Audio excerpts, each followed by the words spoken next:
Hello everyone. आज के session में हम बात करेंगे लाइनक्स फंडामेंटल्स रूम के पार्ट 3 पर। लाइनक्स फंडामेंटल्स का पार्ट 1 एंड पार्ट 2 मैं ऑलरेडी बहुत पहले ही अपलोड कर चुका हूँ।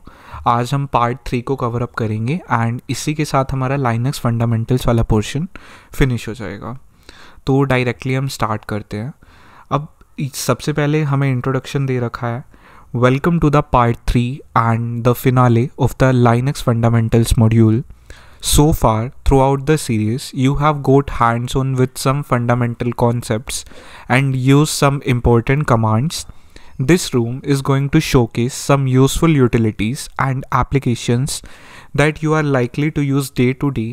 You are also going to advance your Linux few skills by learning about automation, package management, and service or application logging. Okay तो ऑलरेडी हमने 2 पार्ट्स कर लिए हैं, इसमें डायरेक्टली हम पार्ट 3 को देखेंगे एंड चीज़ें थोड़ी सी एडवांस होने वाली हैं। टास्क 2 में क्या कहते हैं कि हमें लाइनक्स मशीन को स्टार्ट करना है। तो ये मशीन आई थिंक मैंने ऑलरेडी स्टार्ट कर दी थी, तो let me just do it again. तो ये मशीन मैंने यहाँ पर स्टार्ट कर दिया है। जब तक मशीन ओपन अप होगी तब तक हम आगे देखते हैं। तो यहाँ पर वो डिप्लॉय करने के बाद एक टास्क देते हैं कि हमें SSH से कनेक्ट करना होगा एंड SSH से कनेक्ट करने के बाद हमें अगले टास्क को चेकआउट करना होगा। तो अभी मैं जब तक सर्वर ओपन होता है तब तक हम वेट करेंगे एंड उसके बाद हम अगले टास्क पर चलेंगे। टास्क 3 एक बार हम देख लेते हैं कहता क्या है। टास्क 3 में बात करते हैं टर्मिनल टेक्स्ट एडिटर्स की। Throughout the series so far, we have only stored text in files using a combination of echo command and the pipe operators such as यहाँ पर हमारे पास angular and double angular का symbol दे रखा है। This isn't an efficient way to handle data. Okay तो हम बात कर रहे थे This isn't an efficient way to handle data when you are working with files with multiple lines and sorts. तो सिर्फ एको और पाइप कैरेक्टर से ही हम डेटा को सही से इस्तेमाल नहीं कर सकते, मैनेज नहीं कर सकते। इससे बेटर हमें टर्मिनल के टेक्स्ट एडिटर समझने की ज़रूरत है। हम इस्तेमाल कर सकते हैं नैनो या विम का। अब नैनो या विम आपको ऑलरेडी पता होने चाहिए। वैसे मैंने ऑलरेडी कुछ अलग अलग वीडियोस में इनके बारे में बात कर रखी है, मैं एक बार दोबारा रिपीट कर देता हूँ। अगर हमें कोई भी फाइल क्रिएट करनी हो या फिर एडिट करनी हो हम इजीली कर सकते हैं। सिंटेक्स कुछ इस तरीके से लिखा जाता है, nano space file name. Nano space file name लिखने के बाद हमारे पास एक इंटरफेस आ जाएगा जिसमें हम कुछ टेक्स्ट को लिख पाएंगे। तो इस टाइप से कुछ इंटरफेस आता है। अब नैनो के अंदर यहाँ पर वो कुछ बेसिक फीचर्स की बात करते हैं। यहाँ पर हमें टेक्स्ट को सर्च करने का फ़ीचर मिलता है, कॉपी पेस्ट का फ़ीचर मिलता है। हम डायरेक्टली किसी लाइन नंबर पर जंप कर सकते हैं या फिर हम ये भी चेक कर सकते हैं कि आखिर हम कौन सी लाइन नंबर पर एग्जिस्ट करते हैं। यहाँ पर आप नैनो के शॉर्टकट्स देख सकते हो, get help, right out, where is, cut text and बहुत सारे अवेलेबल हैं।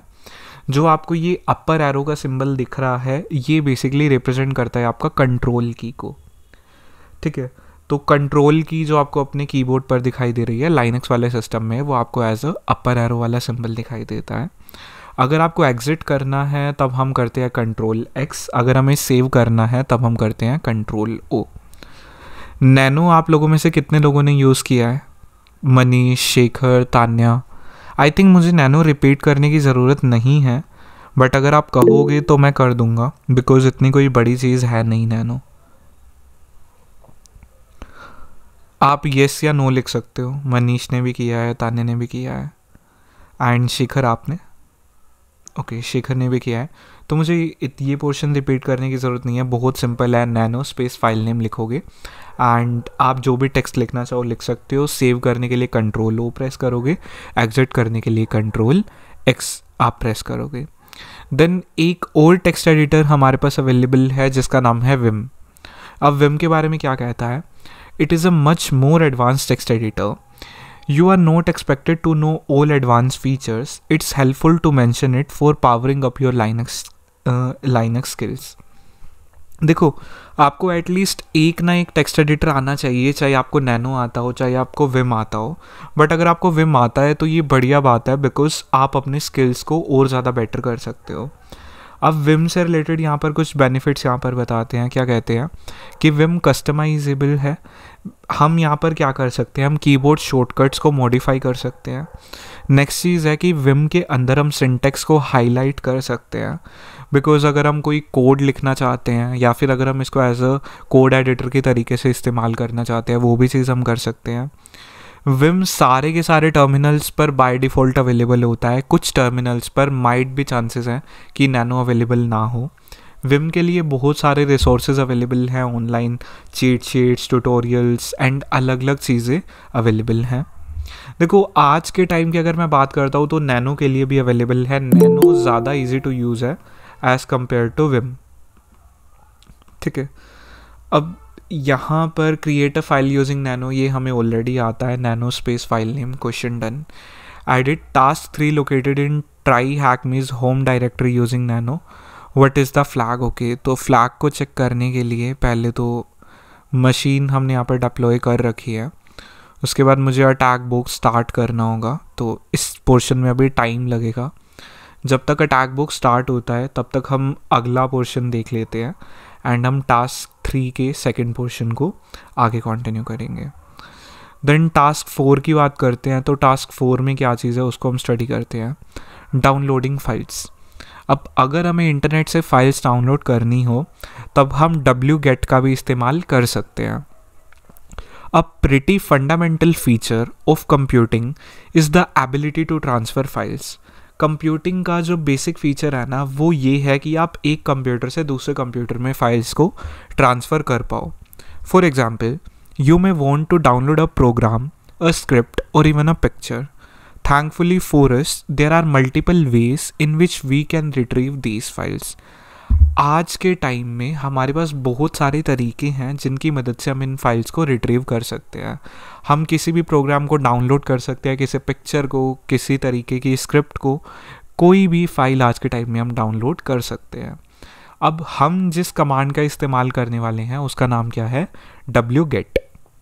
This command allows us to download files from the web via HTTP. हम इंटरनेट से या फिर आप कह सकते हो वेब से हम फाइल्स को डाउनलोड कर सकते हैं by using HTTP hyper text transfer protocol, जिसको हम अपने ब्राउज़र में भी एक्सेस कर सकते हैं। अगर हम ये चीज़ टर्मिनल में करना चाहते हैं तो बहुत ही सिंपल है। जस्ट हमें लिखना है wget के बाद हमें क्या करना है, हमें उसका URL डालना है।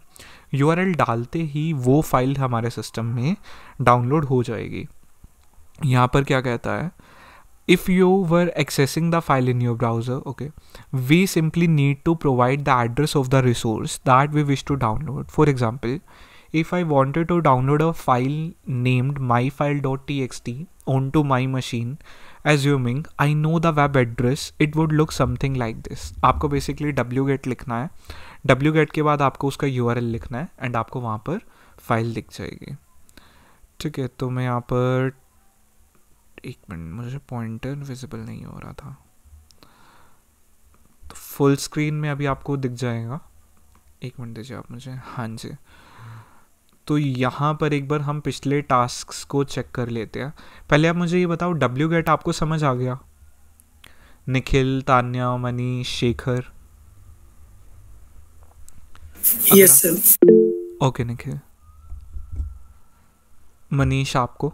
ओके, तो अगर wget आपको समझ आ गया है तो एक बार हम पिछले टास्क्स को रिव्यू करते हैं। तो टास्क 2 में हमें कहा था कि हमें SSH करना है एंड SSH हमें किस चीज़ के ऊपर करना है, हमें ये क्रेडेंशियल्स इस्तेमाल करने हैं जिसमें हमें IP एड्रेस दे रखा है ये वाला एंड हमें यूज़र नेम भी दे रखा है ट्राई हैक मी। तो आप लोग वैसे मुझे बताओ कि क्या आपने कभी SSH किया है? तान्या, निखिल, मनीष, शेखर? ओके, शेखर ने किया है। ओके, टास्क में क्या है? अच्छा, टास्क में किया है। ओके, तो अभी मैं यहाँ पर SSH ही करने वाला हूँ टर्मिनल के थ्रू। ओके, माइट भी एक बार मुझे पेज को रीलोड करना होगा। ऑलराइट, तो यहाँ पर हम ट्राई आउट करेंगे मशीन के ऊपर SSH करने का।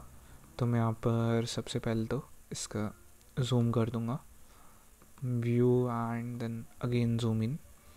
ओके, तो SSH करने के लिए हमें सबसे पहले कमांड क्या लिखनी होती है, SSH करने के बाद हमें यहाँ पर यूज़र नेम लिखना होता है। यूज़र नेम क्या था, try hack me, and try hack me के बाद हमें यहाँ पर क्या लिखना है, @ का सिंबल लगाना है, एंड उसके बाद हमें लिखना होता है IP एड्रेस जिसके ऊपर हम कनेक्ट करना चाहते हैं। तो IP एड्रेस को मैं यहाँ पर ट्राई आउट करूँगा। IP एड्रेस क्या था, 10.10.200.135। तो मैं यहाँ पर इसको कॉपी करूँगा। कॉपी करने के बाद मैं यहाँ पर जाऊँगा दोबारा। ओके, एक मिनट दो आप मुझे।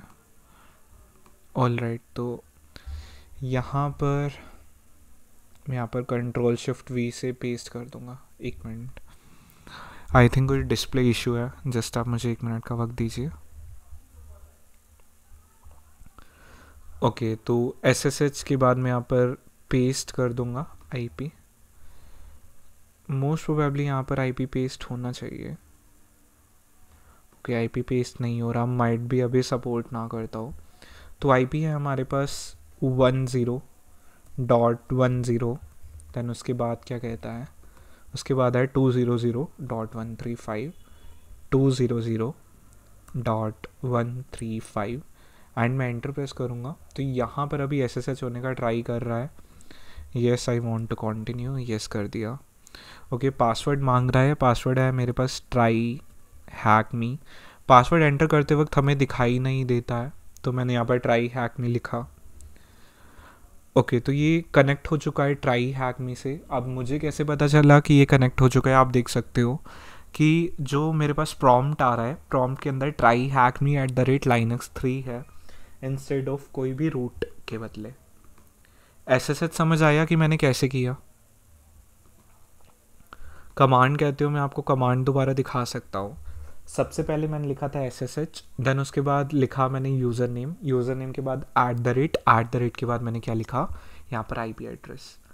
इज़ इट क्लियर और नॉट? ओके, तो अगर आपको ये पोर्शन क्लियर है, देन उसके बाद हम वापस चलते हैं।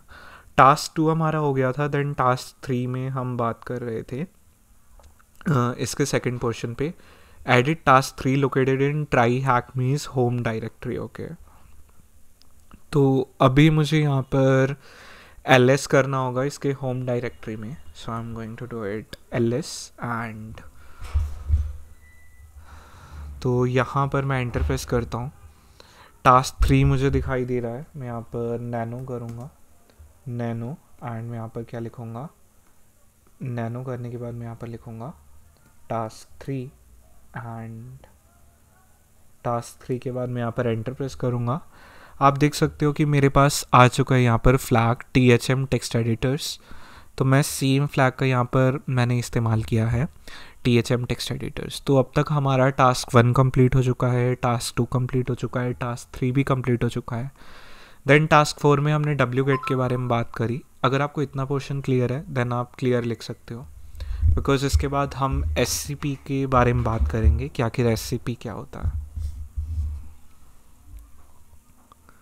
तान्या, मनीष, निखिल, शेखर, अगर आपको इतना पोर्शन क्लियर है, देन आप क्लियर लिख सकते हो। ऑल राइट, तो इसके बाद क्या कहता है, नेक्स्ट पोर्शन कहता है transferring files from your host. अगर मुझे अपने होस्ट से किसी दूसरे के पास फाइल्स को ट्रांसफ़र करना है, तब मैं किस तरीके से करूँगा, तब मैं करूँगा यहाँ पर हम करेंगे SCP का इस्तेमाल। SCP हम बोलते हैं सिक्योर कॉपी को।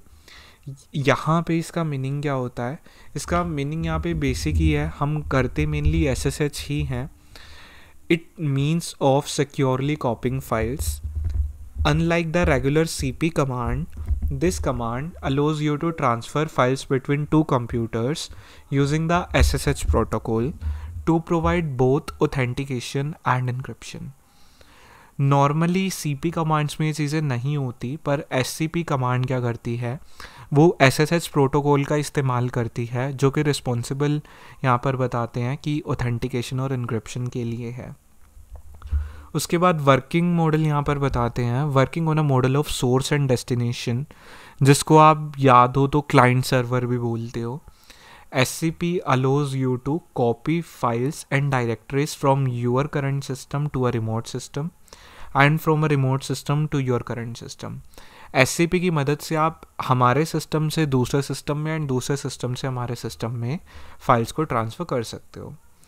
अब यहाँ पर क्या कहता है, provided that we know user names and passwords for a user on your current system and a user on the remote system. हमें यूज़र नेम और पासवर्ड हमारे सिस्टम और दूसरे सिस्टम का पता होना चाहिए, तभी हम उससे कनेक्ट कर सकते हैं. तो यहाँ पर एक एग्जांपल देते हैं. Let's copy an example file from our machine to a remote machine which I have neatly laid out in the table below.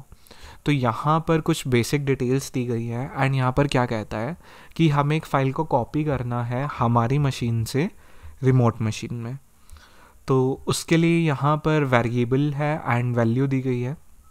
Variable में यहाँ पर क्या कहता है, आईपी एड्रेस रिमोट सिस्टम का, यूज़र रिमोट सिस्टम पे कौन सा है, लोकल सिस्टम पर कौन सी फाइल अवेलेबल है, एंड यहाँ पर नेक्स्ट चीज़ क्या कहता है कि हमें नेम बताना है जिसको हम स्टोर करेंगे रिमोट सिस्टम पर. ठीक है, उस फाइल का वहाँ पर हमें नेम बताना है. वैल्यूज़ हमें दे रखी है, आईपी गिवन है, रिमोट सिस्टम का नाम गिवन है, देन दोनों फाइल्स का नेम गिवन है. हमें इस इंफॉर्मेशन का इस्तेमाल करके SCP कमांड को क्राफ्ट करना है, बेसिकली बनाना है. SCP बेस्ड है आपका सोर्स और डेस्टिनेशन के ऊपर. तो यहाँ पर क्या करता है SCP के बाद हम यहाँ पर फाइल नेम लिखेंगे, transfer.txt नहीं, यहाँ पर हम लिखेंगे वो फाइल जो हमारे सिस्टम पे है, name of the file on the local system. उसके बाद कहाँ पर हम भेज रहे हैं वो वाली चीज़ भी यहाँ पर बताता है कि यहाँ पर हम लिख रहे हैं हमारे होस्ट का नेम, जो कि यहाँ पर क्या है, यूबुंटू. ये मैं कौन से होस्ट की बात कर रहा हूँ, जिस रिमोट सिस्टम से हम कनेक्ट कर रहे हैं. ठीक है, देन @ लगा के हम रिमोट सिस्टम का IP एड्रेस डालेंगे एंड हम उसका पाथ डाल देंगे कि हमें फ़ाइल कहाँ पर रखनी है. मैं दोबारा रिपीट कर रहा हूँ, ध्यान से समझना. सबसे पहले हम लिखते हैं SCP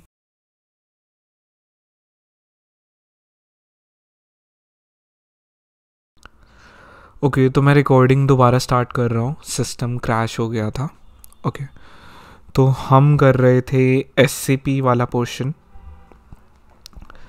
तो SCP पर हम आते हैं एंड हम SCP में बात कर रहे थे इस वाले पोर्शन पे.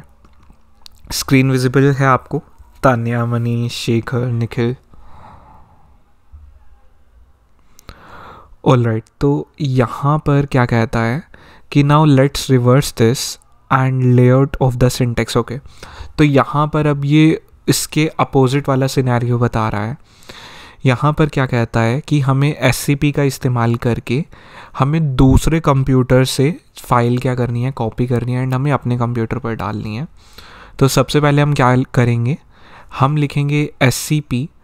SCP लिखने के बाद हम क्या करेंगे, SCP लिखने के बाद हम उसके बाद डालेंगे हमारा फाइल का नेम, हम लिख देंगे. नहीं, अभी हम क्या कर रहे हैं, रिमोट कंप्यूटर से ले रहे हैं ना, तो हम सबसे पहले यूज़र का नेम लिखेंगे, @ लगा के IP एड्रेस लिखेंगे एंड हम पाथ डाल देंगे और उसके बाद हम फाइल नेम डाल देंगे जो कि हमारे सिस्टम पर स्टोर होगी, उसका नाम आ जाएगा.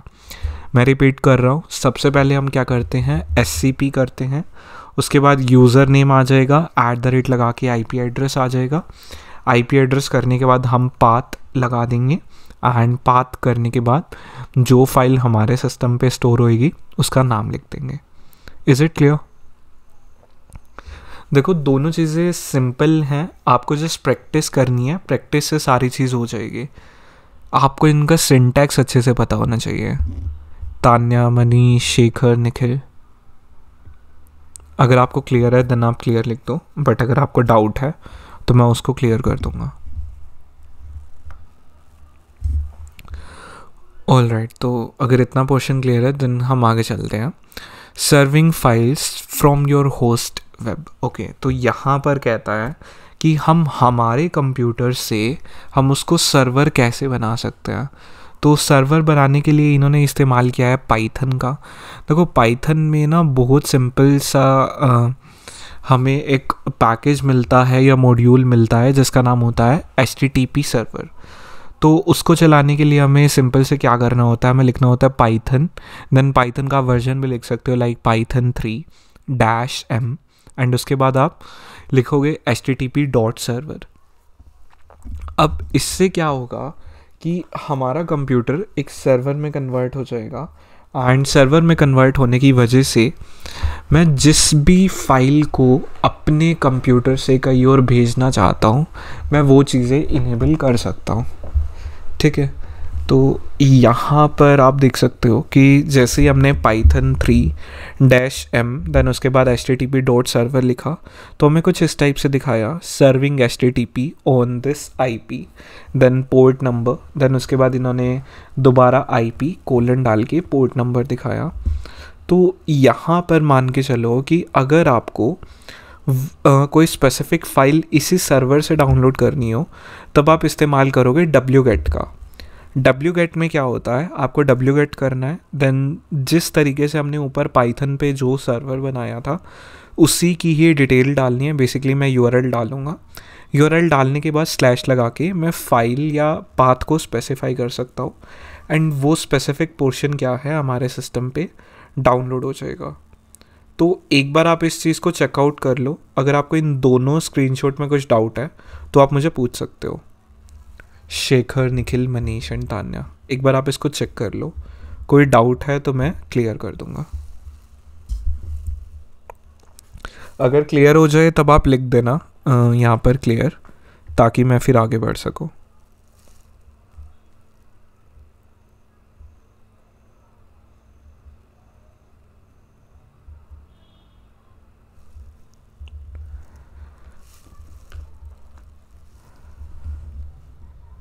देखो विंडोज़ में भी हम कर सकते हैं,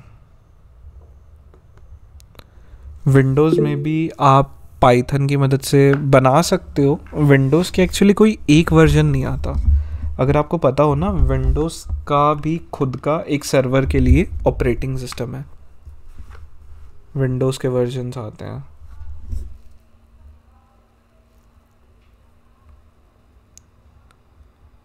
इज इट क्लियर? अगर आपको क्लियर हो तब आप क्लियर लिख देना।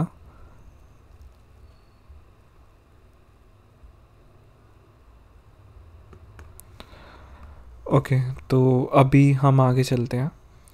नेक्स्ट क्या कहता है, in the screenshot above we can see that wget, देखो wget, देन उसके बाद आपको URL डालना है, स्लैश लगा के आपको पाथ डालना है, एंड वो चीज़ आपके सिस्टम पे क्या हो जाएगी, डाउनलोड हो जाएगी। एंड जब आपका सिस्टम फाइल भेज रहा होगा तब आपको यहाँ से दिखाई देगा कि इस IP से इस टाइम स्टैम्प पे आपका सिस्टम कनेक्ट हुआ है, एंड एक गेट रिक्वेस्ट फेच हुई है जो कि उस स्पेसिफिक जगह पर जा रही है। Is it clear? ओके, तो यहाँ पर हम ये चीज़ें कर सकते हैं। ये क्वेश्चन ऑलरेडी कंप्लीट कर रखा है, एक फ़ाइल उन्होंने डाउनलोड करने के लिए कही है, तो मैं इसको कर लेता हूँ। तो इसको मैंने यहाँ पर सबसे पहले तो मैं इसको एग्जिट कर लूँगा। So let me just, okay, तो यहाँ पर हम क्या करेंगे, हम लिखेंगे एक मिनट, हम यहाँ पर करेंगे wget, एंड उसके बाद मैं करूँगा Ctrl+Shift+V, एंड इसके बाद मैं यहाँ पर एंटर प्रेस करूँगा।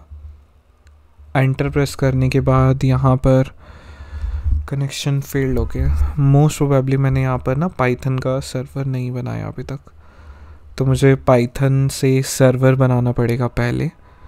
तो मैं इसी कमांड को यहाँ पर क्या करता हूँ, मैं कॉपी कर लेता हूँ। So I am going to just copy it and Ctrl+Shift+V से मैंने पेस्ट किया, python 3-m http.server। मैं एंटर प्रेस करूँगा तो यहाँ पर ये सर्वर बन चुका है। अब सर्वर बनने के बाद मुझे यहाँ पर एक और टर्मिनल लॉन्च करना होगा, तभी मैं कर पाऊँगा। ओके,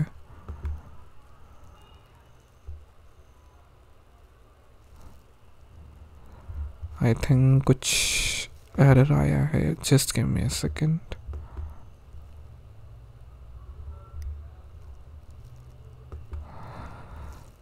थोड़ा सा लैग आ रहा है आज। आई थिंक ट्राई हैक मी की साइड से भी हो सकता है या मेरी साइड से भी हो सकता है। देखो चीज़ सिंपल है, आपको क्या करना है, आपको कनेक्ट करना है, ठीक है। एंड जैसे ही आप सर्वर होस्ट करोगे, मैं बता देता हूँ, सर्वर होस्ट करने के बाद आपको क्या करना है, आपको बेसिकली पाइथन 3-m की ये कमांड लगानी है, wget करना है। wget के बाद आपको ये IP एंड ये बिल्कुल सेम टू सेम स्लैश लगा के आपको फाइल का नेम लिख देना है। जब वो फाइल डाउनलोड हो जाएगी, आप उसको रीड करोगे कैट लगा के, कैट स्पेस flag.txt, तो उसमें आपको ये फ्लैग मिल जाएगा। एंड जब भी आपको सर्वर को क्लोज करना है, पाइथन 3 वाले सर्वर को, आप क्या करोगे, आप लिखोगे Ctrl+C। Is it clear? देखो अगर आपको इतना पोर्शन समझ आ गया है देन आप यस लिख सकते हो। अगर आपको नहीं समझ आया है तो मैं एक्सप्लेन कर दूंगा।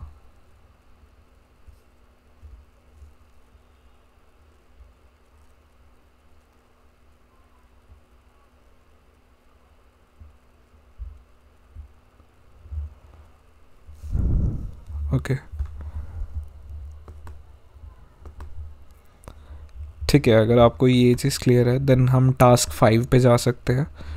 टास्क 5 है हमारे पास प्रोसेसेस 101। बेसिकली हम यहाँ पर क्या करते हैं, हम डिस्कस करते हैं अलग अलग प्रोसेसेस को। तो प्रोसेसेस में यहाँ पर क्या कहता है कि जो प्रोग्राम्स हमारे सिस्टम पर रन कर रहे होते हैं हम उनको बोलते हैं प्रोसेसेस। प्रोसेसेस को मैनेज करता है कर्नल, एंड हर एक प्रोसेस के पास ना एक आईडी ज़रूर होती है जिसको हम बोलते हैं पीआईडी। पीआईडी ऑटोमेटिकली क्या है, वो इंक्रीमेंट होती जाती है। फॉर एग्जांपल अगर मैं सिस्टम में 10 प्रोसेस चल रहे हैं तो it is going to be like PID1 PID2 and total करके एक नंबर हो जाएगा। अगर कोई 60th प्रोसेस है तो उसका प्रोसेस आईडी होगा 60। अगर आपको प्रोसेस देखने हैं तब उसके लिए कमांड है PS, जो कि आपको लिस्ट दे देगा जिसमें मेंशन्ड होंगे आपके रनिंग प्रोसेसेस जो कि हमारे यूज़र के सेशन में चल रहे होंगे।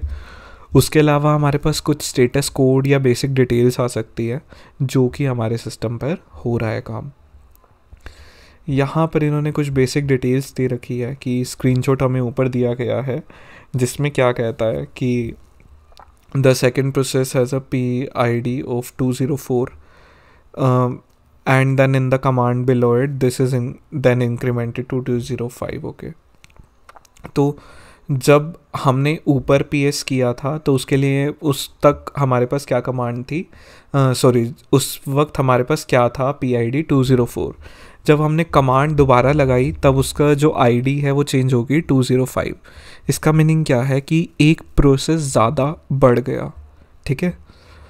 तो नेक्स्ट यहाँ पर क्या कहता है, to see the processes running by other users and those that don't run from a session we need to provide aux to PS command like so, PS space aux।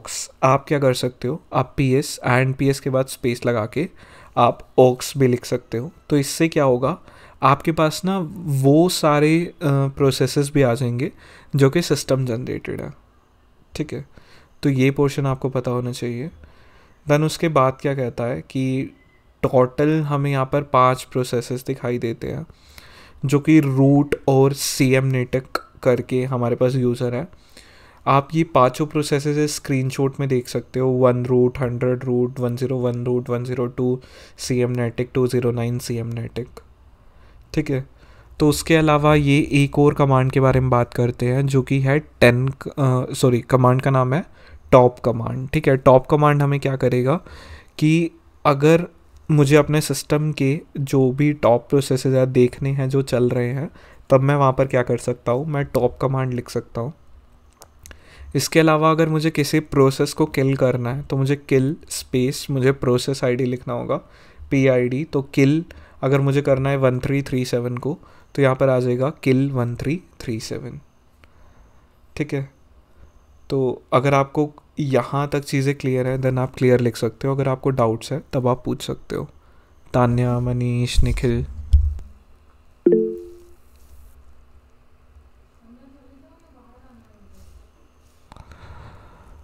All right, तो अगर आपको इतनी चीज़ें clear है then हम आगे चल सकते हैं। अब यहाँ पर बात करता है कि आखिर प्रोसेसेस स्टार्ट कैसे होते हैं। एक मिनट मुझे ना चेक करने दो, लाइक ये कितना बड़ा टॉपिक है, क्योंकि अगर ज़्यादा बड़ा है देन हम ओके नहीं, थ्योरी है इसमें, अच्छी खासी थ्योरी है, कोई दिक्कत नहीं है। तो मैं टास्क 5 प्रोसेसेस वाले को ही आज कंप्लीट कर दूंगा। तो यहाँ पर क्या कहता है कि आखिर प्रोसेसेस स्टार्ट कैसे होते हैं। तो ना हमें सबसे पहले समझना है name spaces. Let's start off by talking about name spaces. The operating system uses name spaces to ultimate split up the resources available on the computer. And उसके अलावा बता रखा है कि कंप्यूटर्स है वो कौन से जगह पर, कंप्यूटर टू प्रोसेसेस। यहाँ पर कंप्यूटर में CPU, रैम और प्रायोरिटी बेसिस के ऊपर प्रोसेसेस जाते हैं। Think of it as splitting your computer up into slices similar to a cake. अगर आपको प्रोसेसेस को समझना है, आप इसको कुछ ऐसे समझ सकते हो कि आपके पास एक बहुत बड़ा केक है एंड आप उसके टुकड़े कर रहे हो। Processes with in that slice will have access to a certain amount of computing power। अब जो भी प्रोसेसेस हैं एक स्लाइस के अंदर, उनके पास क्या है, कुछ कंप्यूटिंग पावर होगी। However, it will be a small portion of what is actually available to every process overall। But जो वो कंप्यूटिंग पावर है ना, वो छोटे ही पोर्शन में होगी जो कि रियलिटी में हर एक प्रोसेस को मिलेगी।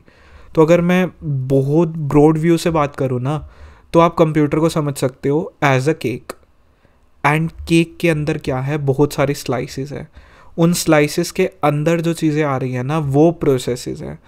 प्रोसेसेस को क्या मिलते हैं, छोटे छोटे टुकड़े मिलते हैं कंप्यूटर की असली पावर का। उसके बाद क्या कहता है, name spaces are great for security as it's a way of isolating processes from another. Only those that are in the name space will be able to see each other. जो name spaces है ना, वो security के लिए बिल्कुल सही है, because ये एक ऐसा तरीका है जिसकी मदद से हम प्रोसेसेस को आइसोलेट कर सकते हैं। आइसोलेट मतलब अलग अलग या अकेला कर सकते हैं दूसरे प्रोसेसेस से। अब यहाँ पे क्या कहता है, जिनका नेम स्पेस सिमिलर होगा वही एक दूसरे को देख सकते हैं। अब उसके बाद क्या कहता है, We previously talked about how PID works and this is where it comes to play।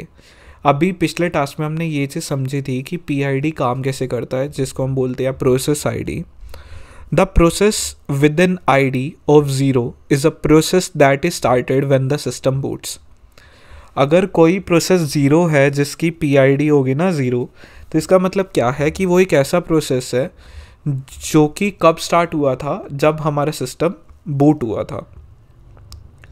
अब सिस्टम बूट होने से लेके एंड तक हमारे जितने भी काम हो रहे हैं वो सारे के सारे हर एक प्रोसेस में हो रहे हैं।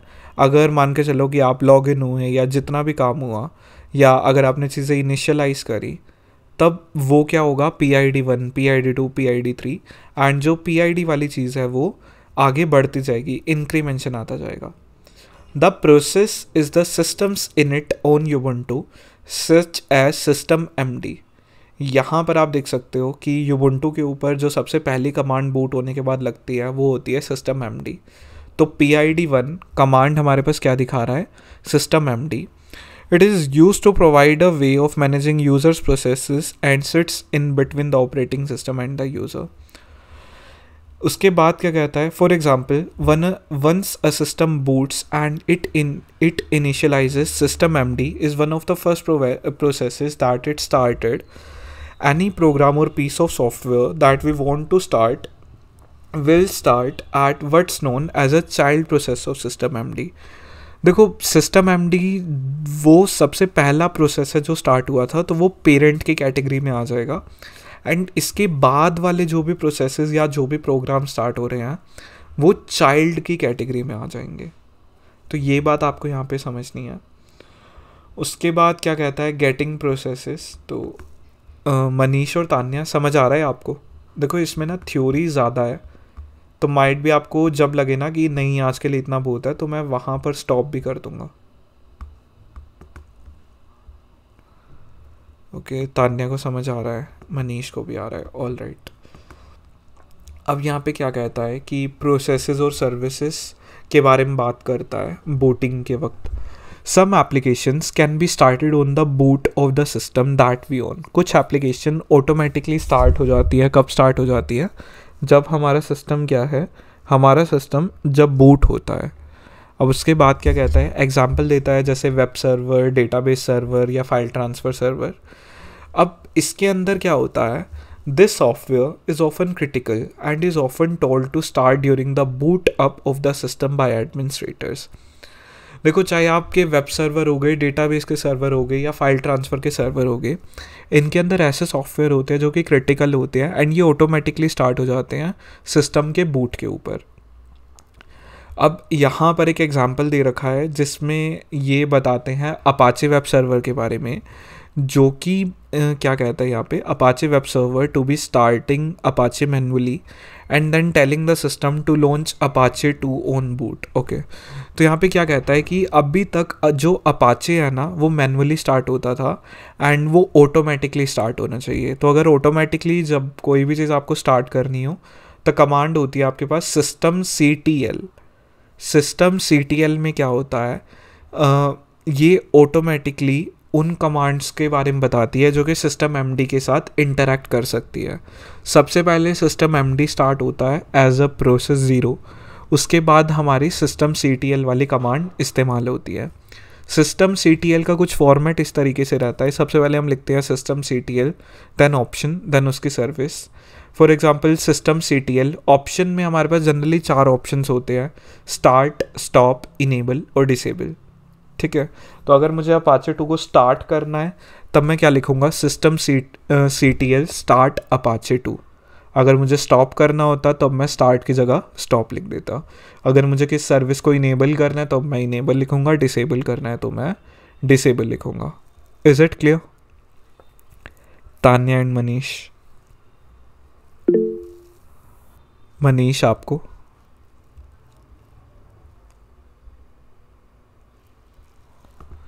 मनीष, अगर आपको क्लियर है तब आप यस लिख दो, क्लियर नहीं है तो आप मुझे बता दो, मैं वो स्पेसिफिक पोर्शन रिपीट कर दूंगा।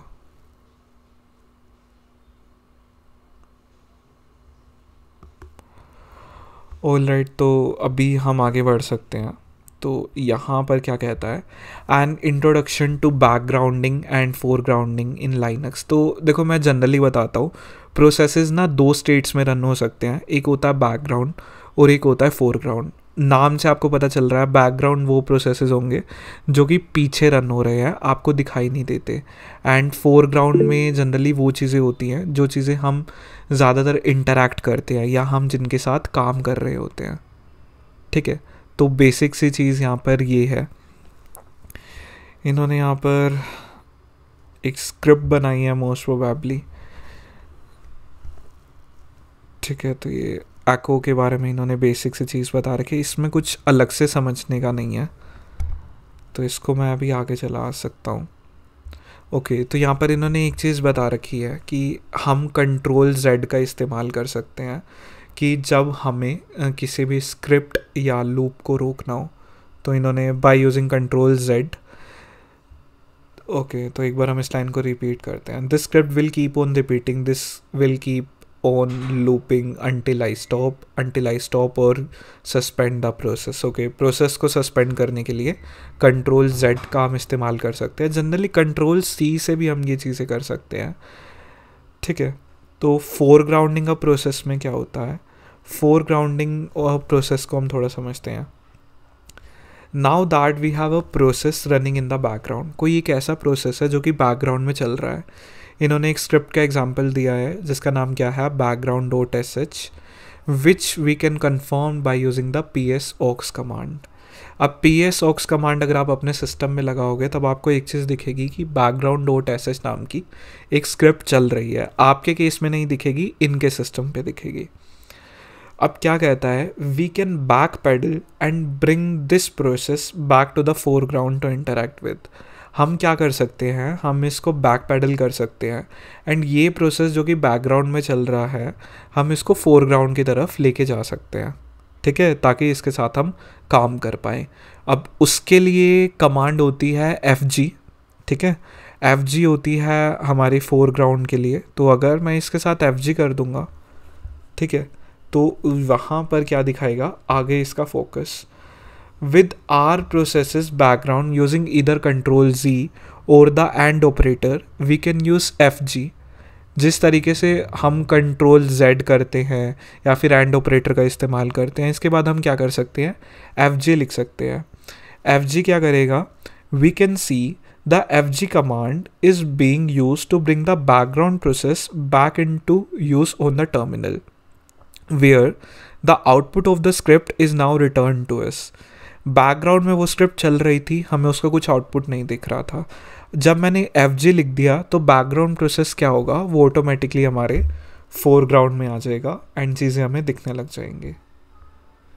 Is it clear Manish and Tanya?